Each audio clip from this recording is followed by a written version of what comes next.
Metabolic Health Conference. Today is the second day of this conference, and I thank you all for joining me for this session on addiction, awareness, and action. It is my pleasure to welcome our esteemed guest, Tracey McBeath, the health and healing coach from Melbourne, Australia. Hi, Tracey. Hello, and thank you so much for having me, asking me to be a part of this summit. It's such an honor, and I really hope I can impart a little bit of insight and information to the listeners. The pleasure is ours. To introduce Tracey in short, she is a mom of 5, an author of 2 books, a global health and life coach, a mentor, a nutrition network lecturer, a qualified personal trainer, a public speaker, and a podcaster. Tracey has worn many hats in her career. She has worked in human resources, and then she became a personal trainer. But health and life coaching is where her passion and purpose live, helping people see they have the capacity within them to live the life they want to live. She also is now teaching medical practitioners the benefits of coaching within the Nutrition Network Medical Certification Program. Tracey has also lectured within the Holistic Medicine for Addiction with Bitten Johnson, whose session we had on day 1 of this conference. She wrote her first book, You Have Today, 100 Insights That Will Change Your Life in 2021. Her second book, The Daily Insight Companion in 2023. And in June 2023, she spoke at TEDx Katoomba on becoming the navigator of your own life. Tracey is an insight-based coach, which means she never shares anything she hasn't profoundly experienced or seen in her own life. Now at 51, she is the leanest, healthiest, and happiest she has ever been. Today, I'm going to try and know the secret mantra behind that. So welcome again, Tracey. Thank you so much for having me. So we would first like to know something about your own personal journey to start with. How did you come into the field of health and life coaching? Well, I think like most people, I had a medical crisis, if you like. So 11 years ago, when I turned 40, I was told I was pre-diabetic and had fatty liver, and I was 18 kilos heavier than I am now. And I think, it just was my wake-up call, if you like. I was a personal trainer at the time. Just hearing that little bit of a discussion around exercise, I was very high carb. I clearly wasn't doing really the right thing by my body. But I also, carried with me a few secrets in that I had a sugar and alcohol dependency. I steer away from the word addiction so much, but it was definitely an addiction, if you want to call it that. But I also had a codependency. So, I was very, very lost. And I was very, really on the path to becoming very metabolically unwell.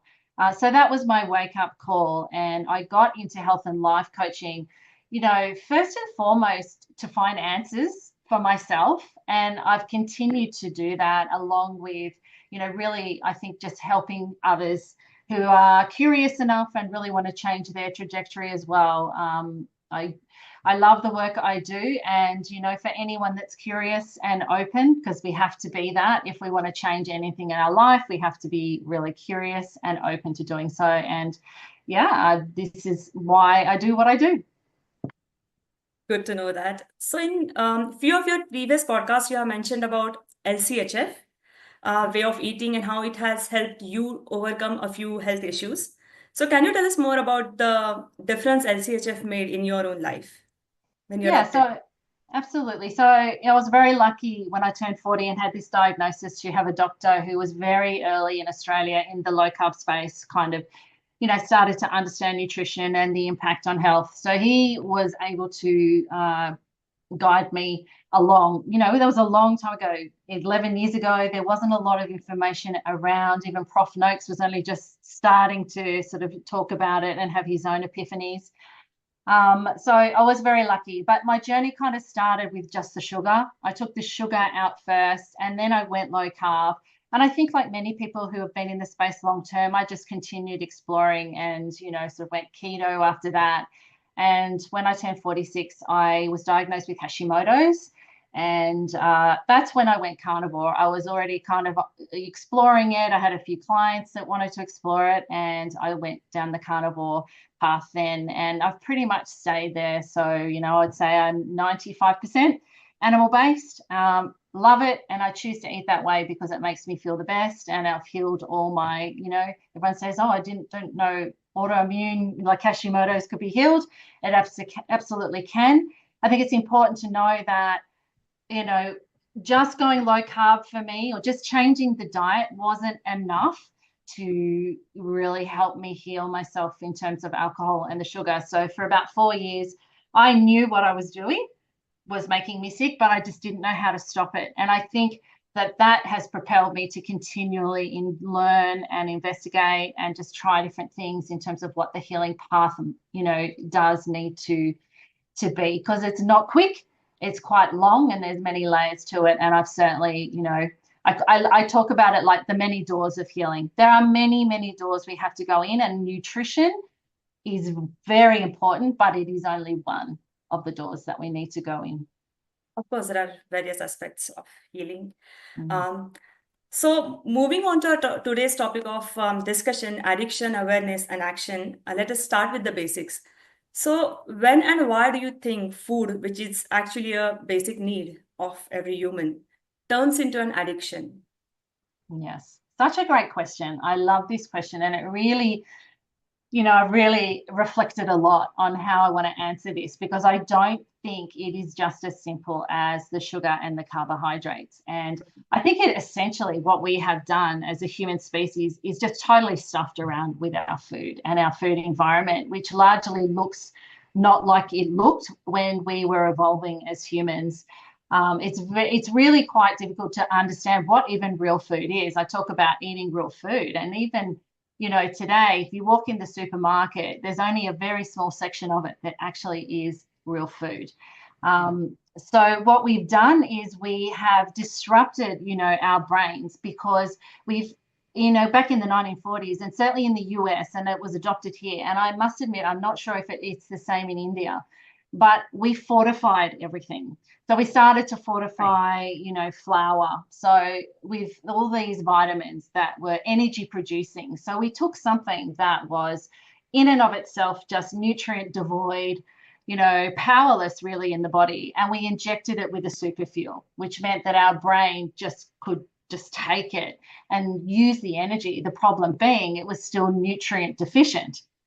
So that is a problem. So if you think about anything we eat that has grains or flour in it, and, you know, certain like grits in some parts of the world as well, like oats, it's fortified. So being a big problem, because the brain can't really recognize what's truly in this product. So it makes it, you know, I call it hyper craveable, if you like. It's something that really sets our brain to crave more. So that is the carbs, but I believe a lot of that has come because we've played with it and we've fortified it with things that are not naturally in the food. And then, you know, we've even played with it even more by, there's a term called nutritive mismatch. I don't know if your listeners have heard it, but it's a term that basically talks about how the food today isn't recognizable by the brain, to the brain. So if we think about zero sugar, right? Everyone thinks if they go zero sugar drinks, it's better for them, right?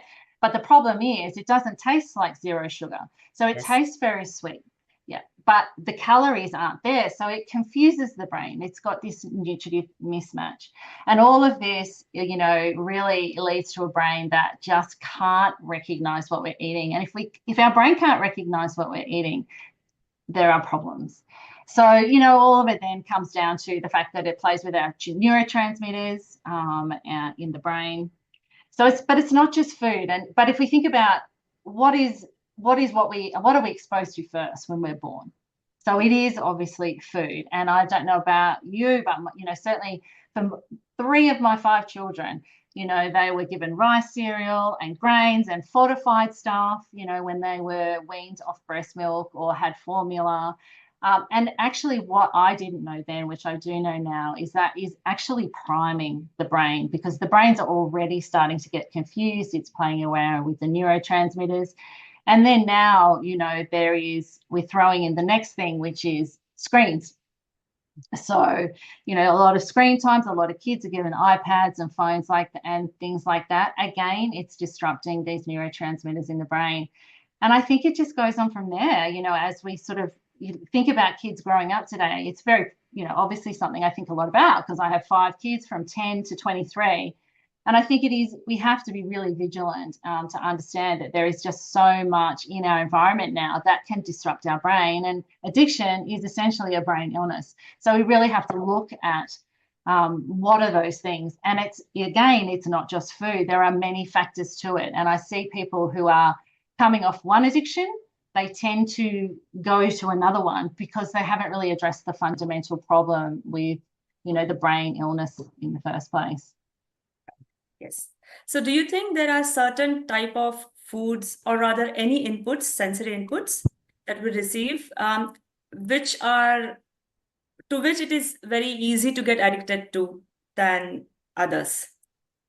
Other foods, are there more addictive foods than other Yes, are there more foods? addictive Absolutely. foods or other type of inputs that get you addicted very fast or very quickly to them? Yes, I think so, but I think we have to see, look, it's a very individual thing. I mean, we all know people that can drink in moderation, have one drink and they're not alcoholics. We all know people that can kind of eat certain foods and just have, a tiny bit and they're done. So I think that is a very individual thing. I think we have to look at our own situation and, know what is triggering, for ourselves.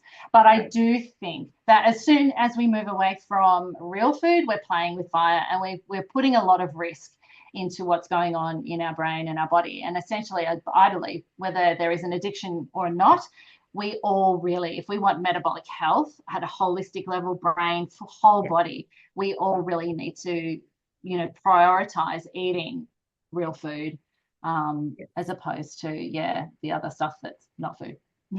But in other sense, do you think that screens are more addictive than books? It is easier to get a child addicted to screens than to reading books. Absolutely. Yeah, because what's happened is corporations have latched onto the science around the brain. They know how to manipulate the brain, and dopamine particularly, which, dopamine is our reward center and our motivation center, right? So without dopamine, we would have died off as a species. We need dopamine. But what we don't need is this easy dopamine that is just flooding the brain and really unbalancing things in our brain, which leads to big highs and then big lows. And, books give us an imaginative reward. And I would say reading a book is a form of earned dopamine. So we do get the reward, but we have to read the book first, as opposed to pressing a button, scrolling these reels or things that are just so instant. They give us that instant, easy hit of dopamine. But in the long run, it's not doing us any favors at all. Yes, very true, very true. So what role do you think the environment, now in case of food environment, it might consist of social media, advertisement, grocery stores, supermarkets, do the food stacked in our own pantries play a role in developing addiction? Absolutely. I mean, can you imagine being an alcoholic and, just having alcohol everywhere? I mean, sugar and processed food is everywhere. It's on every street corner. One of the doctors that I really admire in my space talks about it's like your drug dealers on every corner. It is everywhere. And they absolutely do play a role. They take no responsibility for that because they put it back on the individual. Hey, you don't have to buy it. And that's fine. And that is essentially true. But at the end of the day, if you're trying to heal from an addiction, it's very, very difficult when it's all in your face. And, there are triggers everywhere. For example, I've had many clients that would go and fill up their car with petrol and habitually buy a chocolate bar, right, at the same time. So their awareness of that behavior and that habit is so ingrained. It's really, really difficult in the early days to go and fill up your car with petrol because the brain instantly says, hey, there's a chocolate bar. They're waiting for you as well. So I think they don't help. They make it very, very difficult. It's not impossible, but, I think essentially we have to heal ourselves so well that we get to a point where, none of that has an impact on us anymore. And that is possible to get to, but that does take a lot of work to get to that point. So other than this external factor like environment, do you think there are internal causes like stress or mental trauma that contribute to addiction? Yes, I do. But my point around that is I think that the brain is already primed for an addiction. So there is that brain, remember, it's a brain illness. So we can have stress and trauma. If we have a brain that's functioning well, that doesn't won't necessarily lead to an addiction. And I think here it's important to distinguish between emotional eating or stress eating, which a lot of people do because they've been conditioned to eat or numb their stress and their feelings. But that isn't necessarily addiction. We can have that and still have an addiction, but we can also have that and not have the addiction. So yes, going back to the stress and the trauma, absolutely it plays a part. But I think the healing has to come with the brain. We have to heal the brain while we're understanding our humanness and how we work, and understanding how things like dopamine work in the brain, and how the environment impacts that.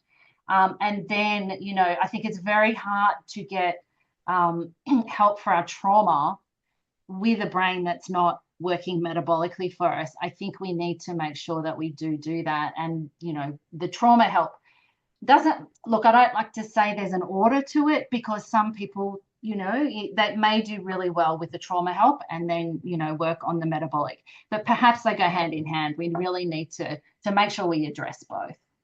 Right. So do you think there are any other factors than environment or internal factors like stress or trauma that might be contributing to developing or advancing any addiction? Any other factors other than stress and trauma? Yes, absolutely. In the environment. So, well, I would say a big one that I've been learning a lot about over the last couple of years, which I didn't, would have loved to have known this earlier in my healing myself, but is circadian rhythm. So, that shows up as stress in the brain and can often affect the same centers in the brain, addictive centers in the brain. So if we have a disrupted circadian rhythm, then we are more likely to, more susceptible, if you like, to these things as well. And that's, again, it's environmental, because we live indoors so much more now. We're under artificial lights a lot more. We're not outside. We're largely a society that sits on a computer all the time. And, those things do definitely affect our circadian rhythm, because the sunlight is what times the body for all the processes that it needs to do. And hormones can be very light sensitive as well. So I think that is a big one. There are, nervous system as well, really understanding and becoming aware of your triggers. So, what are the things that you feel before, you make your choices in life. There's kind of that day-to-day one, but then there's also a really underlying current around self-worth, how you feel about life, how you feel about you. And what is the story underneath all of that that's playing out in your day-to-day choices? So many other factors that come into it. Absolutely. So it's a complex mechanism that leads to addiction. Yes, I believe it is. It's never one thing. Right. So you have worked and influenced hundreds of people from diverse backgrounds to manage their addictions. In your opinion, does addiction manifest differently depending on age, sex, or their socio-cultural background as such? I think it's one of those things that is unique across across all backgrounds, male, female, all genders. I just think it's something that touches all people in all walks of life. I've definitely seen that.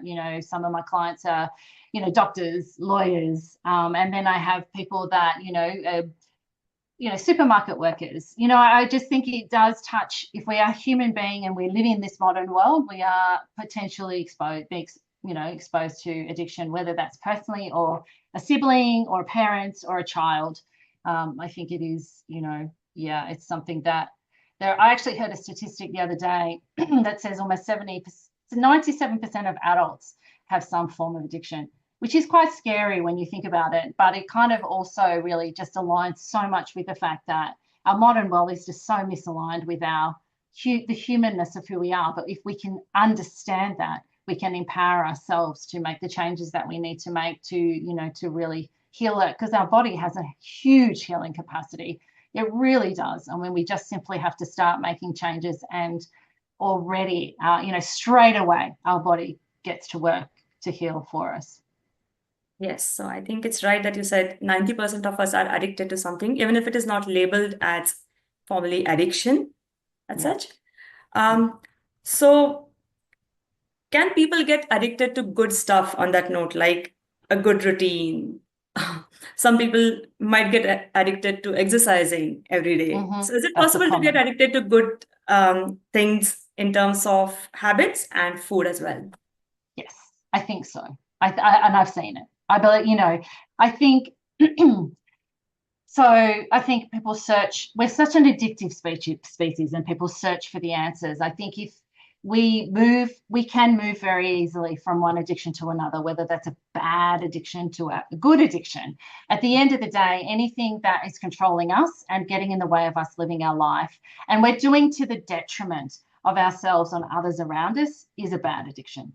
So, I know I've known people that have been addicted to exercise, and, even in the face of them getting an illness and getting sick, they've still continued to do it. Or, a great example, I use this often, is a client I had who was a mum, and she was learning to understand, her own state of mind and herself, and she was, addicted to exercise, and her child got ill.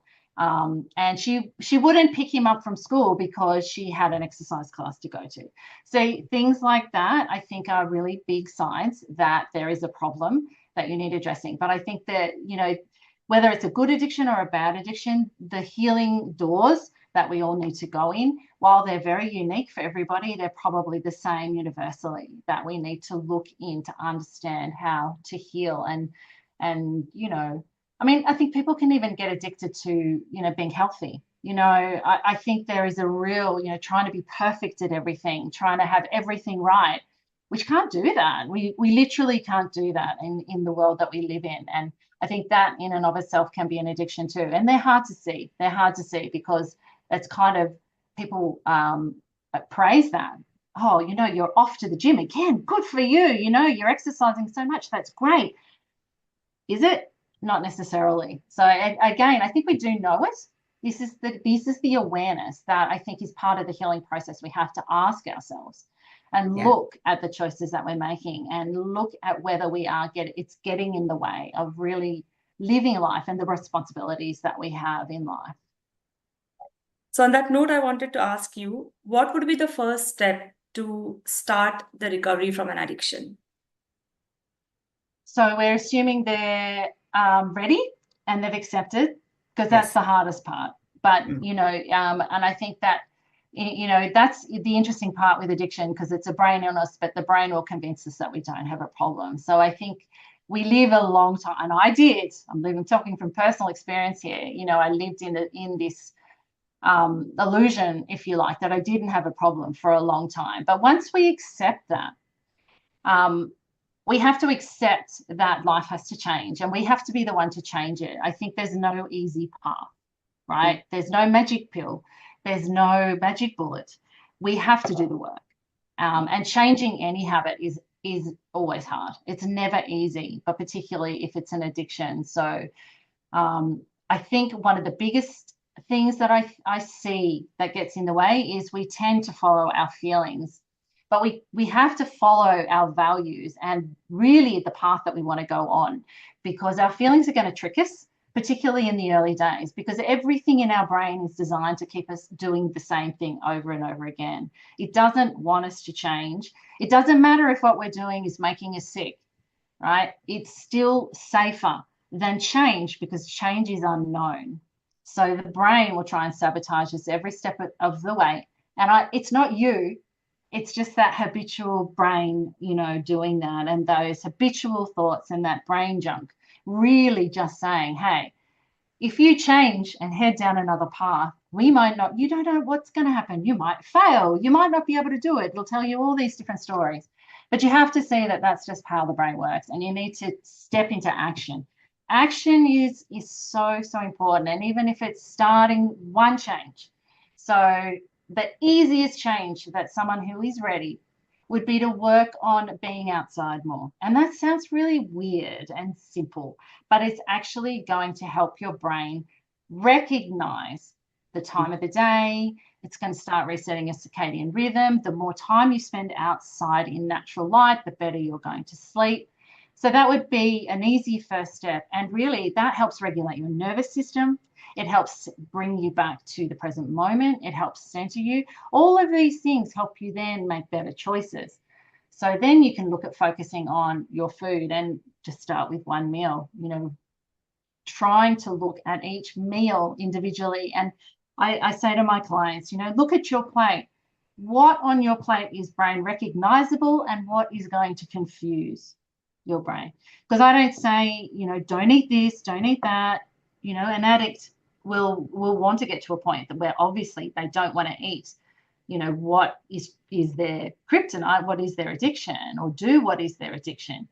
But the minute we say to the brain, oh, you can never have that for the rest of your life, it goes, and it freaks out, and we obsess about it and we think about it. So I like to work towards people saying that you want to choose what's nourishing, what's healthy, and what's helping you to feel your best. So everything's on the table, but you choose to have, real food. You choose to sit outside in the morning. It's all choices that you're making to help you heal and thrive. So the first step is to get that awareness, and maybe you or any coach can mentor them to choose the right things.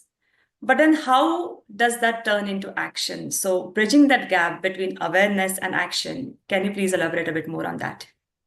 Absolutely. It's my favorite topic to talk about. And it is the essence of the work I do, because that's probably the hardest thing to do. As I said at the beginning, I knew alcohol and processed foods were making me sick. I knew it. So we know it intellectually. Yes. Why couldn't I stop? Why couldn't I make a different choice? It just floored me. And how many times I have people say to me, clients that say to me, I'm intelligent, I'm smart. Why can't I do it? So this is this gap. And I think that we sit in that place for longer than we have to, just out of pure misunderstanding. So again, it's this understanding that, I suppose taking it back to my story, what actually 4 years after my diagnosis really had the biggest impact on me was understanding thought. And so I started to understand that my thoughts were not necessarily to be believed, and they were really largely optional. So the thought that so for me, from 11 o'clock, I would start looking at the clock. So 5 o'clock was acceptable to drink, but any time before that, I wasn't, it wasn't acceptable. So from 11 o'clock, I'd keep looking at the clock. So, okay, 11, 12, 12:30, getting closer. By 5 o'clock, I could have my drink. I started to see that that was all just thought I didn't have to pay attention to. Wow. Like, really? You mean every thought that comes into my head is not true and I don't have to pay attention to it? That opened a massive door of learning and healing, and I've never left that door. I play around with that so much, because that's what leads to insight. That's what leads to understanding that, we absolutely can choose. We absolutely can choose. And the more aware we become of the thoughts and the feelings and all these things that are leading up to us making any choice in life, because essentially choices are our own. Nobody makes me choose something. It's an internal process. So the more aware I became, things like the 5 o'clock, you deserve it. The kids have annoyed you all day. You're tired. You're stressed. Whatever it is, I put them on as Post-it notes on the fridge, and I wrote, "Do not believe them. That is rubbish." So that was a big door that let me, that really helped me to see that I could choose differently. Right. Yes. And what do you think are the hurdles in this process of healing or recovery? What gets a person off the wagon often? So What are the different things? What are the different distractions that play a role in this process of getting out of an addiction? Yes. So the relapses, Yes. the setbacks. Well, I think it's expecting that there won't be any, because there will be many. I talk openly about the fact that I relapsed and had setbacks many, many, many, many, many, many times on my healing path. So what's really important is what we tell ourselves when that happens. So, what happens is we do these things and then we think, oh my God, I can't do it. What's the point? I may as well go and have a month-long binge on, rather than seeing that, well, in that moment, that was the choice that I made. it doesn't undo all the healing that's happened to this point. So I think we have to accept it. It's part of the journey. And, we can't, nobody tries to change their habits or tries to heal an addiction without having multiple setbacks over essentially a long period of time. So it's expecting them, but it's also seeing them for what they are, which is an incredibly rich learning experience. And we can look at that and really learn about ourselves. How did we feel? What was the state of mind I was in before I made the choice? What can I learn from it? Obviously, I can learn how I feel afterward, because it's that reminder for me every time I did it was, I don't want to go back to that place where I felt like that every day. And I didn't even know I felt so crap every day. So it was that reminder again. And I like to sort of talk about healing being, it's not a linear line at all. It's really, a circle or a spiral. And many times we're going to come back to the same place where we make the same choices that we have had made time and time again. But we're not the same person, and we're looking at it through different eyes. And the process of healing requires us to look at things many, many, many times. So it's all in the way we see it. But expecting it not to happen is a big mistake. I agree. So during this process of healing, there are many other people that play a role. So what do you think are the different roles of a coach or a support group or the family or close friends and the person himself during this process? It's very important. You cannot heal on your own. You definitely need a support group. And it's a very uncomfortable path for many, and it's a very changing path for many. So what happens when you change the choices you make, that will bring up very different emotions and feelings in other people. So people who think they know you as the drinker, or the smoker, or the one I go out and eat rubbish food with, or whatever, if you decide not to do that anymore, that's going to bring up a lot of different feelings in them. So that can challenge us, because we are tribal by nature, and we don't like, we get very uncomfortable if we're, and it's risky, right, to be rejected or criticized, but we have to stay true to ourselves. It's part of the healing path. I think the healing path is a path that takes you from strength to strength, and you have so many opportunities to just be true to yourself, which I never was, because I didn't know who I was. So I saw all these opportunities where I had to stand in front of other people who were making a different choice to me and possibly judging me for making a choice that, I was now making, that I had to be okay with that. And that was okay. So that's really important, because that does really, it can really knock people off. So they have situations where maybe at home they do okay, but as soon as they go to somebody else's house or they go out, they find it really difficult to stick to the choices in the face of difference. But also, just having a support group of like-minded people around you, because you can't necessarily, if you've got a family that supports you, fantastic, but not everyone does. But you need support. And I think, you'll probably I lost friends, but it opened the door for the incredible huge number that came, of people that I met on my healing journey that supported me for who I was, and they weren't uncomfortable with me making a choice for me. So it is important. But if you are a family member wanting to support someone with an addiction, ask them, how can I best support you? Don't assume. I think asking the question is a really good thing, but don't try and sabotage them by, if say, you're used to bringing home chocolates or alcohol and they've said to you, I really want to try and stop. You've got to respect that. Don't bring that into the house, but really sit down and have a discussion. How best can I support you? I think that's going to, really help the person who is trying to change. Right. Okay. A lot of our coaches start with close family members or close friends. They start giving them tips, or people ask for an advice how to get over their addiction of eating carbs, maybe it's something else. What tips would you give to a new coach who is trying to deal with close friends or family members to help them? So it's tricky. It's tricky when it's close friends and family members. So in the early days, I didn't have the boundaries were very blurred. So I'm very clear now if I'm talking as a coach or I'm talking as a friend or a family member, because one of the things that's really important for coaches to understand is not to coach when there's no client. So yes, if people are asking you, you can give them sort of general advice, but I would really not coach unless you're in a coaching situation. So I don't coach family anymore. I had a couple of earlier incidents that didn't kind of play out how I think either of us wanted that to.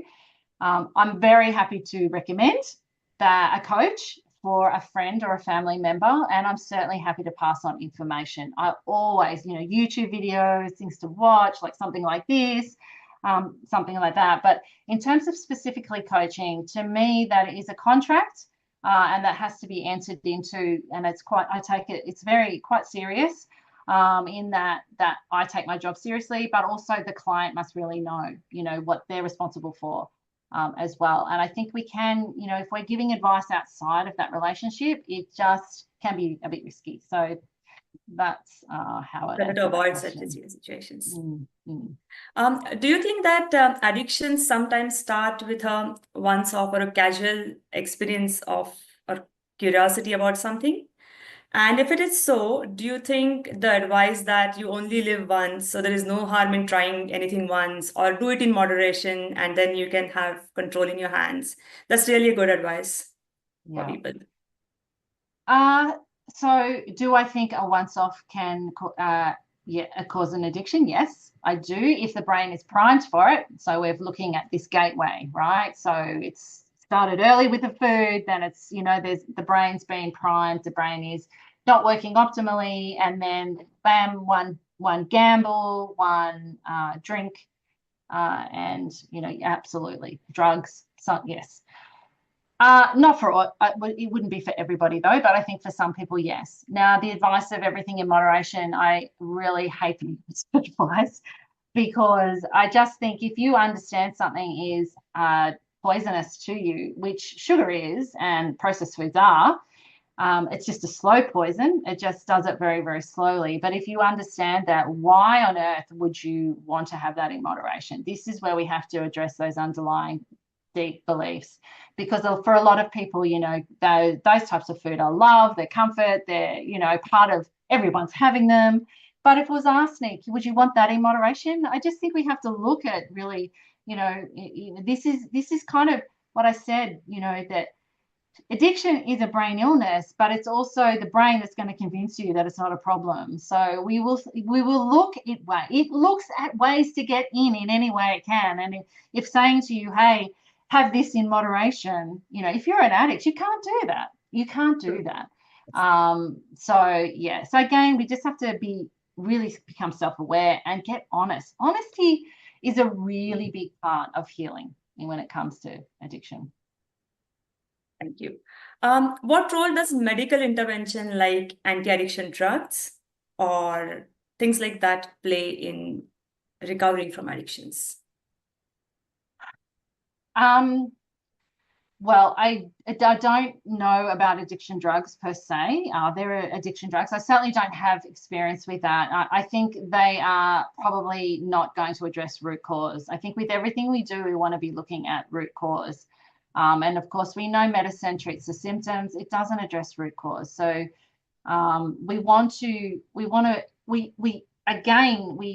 as human beings, we look for the path of least resistance. So we're always trying to find the easy way, but there's no easy way. We have to face it, we have to confront it, and we have to go through that's a sludge and the hard work if we really want to break free from the grips of it. So yeah, I would say that maybe, I think there's definitely some supplements that would help with the brain, but nothing helps more than having a brain that's well nourished, that is metabolically well, so getting the energy that it needs to run, and it knows the time, so the circadian rhythm, and it's well rested. You cannot bottle that. If the pharmaceutical company could give that as a drug, It would, as we know, but it can't. And you have to be the one to do that. And apart from the food, it's pretty much free. Doesn't cost. It just is the effort and the energy for you to do that. I think there is a lot to learn from you, but we are falling short of time. So in the last 5 minutes, I would like to ask you a few questions before I call in Shashi. It's just a rapid round of questions, so you can just give me an answer in a sentence or so. Mhm. So processed food, alcohol, or drugs, which is the most dangerous addiction according to you? I'd say processed food because that's what we start with first, generally. No one, I don't think many, we don't really start with drugs or Yes. alcohol. Yeah. But when we're young, we start with processed food, and it's scarily very young for a lot of kids. Right. Environment or emotional weakness, which is a more responsible factor? I think it's largely environment, and I think it's not, I wouldn't call it emotional weakness. I would call it an human misunderstanding. So we don't necessarily understand how we work as human beings, and it largely is environment. So if we fix the environment, we're going to find we've got the capacity to understand ourselves a lot more, and then, leading on from that, the choices that we make. Thanks. Men or women who are more prone to addiction? Everyone. I think there are certain addictions that are more leading for men. So gambling, I would say porn as well. We know that's an addiction, and it's a lot of men, and women probably, I think food is men and women, definitely. Maybe, online shopping, that type of thing might be more female. So I think there are certain addictions that are more gender specific, but addiction in and of itself, it's open to all human beings. Gradual transition or going cold turkey, which is a more effective strategy in dealing with addictions? There is no one effective strategy. It's what works for you. So I've had clients that have tried one and that hasn't worked, so they've tried the other. So I think, again, we have to really accept that there is no one size fits all. There's no one path. I didn't do cold turkey. I definitely did it gradually. But I've had clients, that have done really well cold turkey. So, yeah, it's really the individual. Thanks, Tracey. I think our time is up. I would like to invite Shashi and Anup to just say a word of thanks at the end. Thank you so much for having me. I hope that was helpful. Yes, Tracey, it was we very meet helpful. again. We meet Yeah. again. Thank you. So Tracey is my teacher, my guru in nutrition network coach practitioner certification. And so nice to- Yes. because you give a lot of valuable insights on how to manage addiction. And that is the theme for this particular conference. So I think people who have watched this, they will gain a lot of insights. And I think Project has asked the right questions also to you. Excellent. Thank you so much for having me, and enjoy Marty. Thank you. Thank you, Tracy. Thank you.